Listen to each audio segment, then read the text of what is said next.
क्या आपके भी दांतों का रंग चाय, कॉफ़ी, सिगरेट या टोबैको के इस्तेमाल की वजह से खराब हो गया है और आपको लगता है कि दांत सफ़ेद करना महंगा, मुश्किल और वक़्त ज़ाया करने वाली चीज़ है? तो ये वीडियो आपकी ज़िंदगी बदल सकती है, क्योंकि मैं आपको बताऊँगा वो सच जिसे सुनकर आप हैरान रह जाएँगे।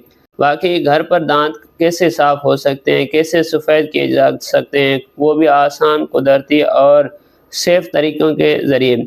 तो आखिर तक जुड़े रहें, क्योंकि ये वीडियो आपके लिए बहुत अहमियत रखती है। इसमें मैं आपको बताऊँगा ऐसी-ऐसी टिप्स जो अक्सर कर मरीज़ मेरे क्लिनिक पे आते हैं, उनको ये टिप्स काफ़ी हद तक फ़ायदा देती हैं। अगर आपने में कभी नमक, बेकिंग सोडा, लीमू या टूथ पाउडर इस्तेमाल किया है, तो आप अपने दाँतों को खुद नुकसान पहुँचा रहे हैं।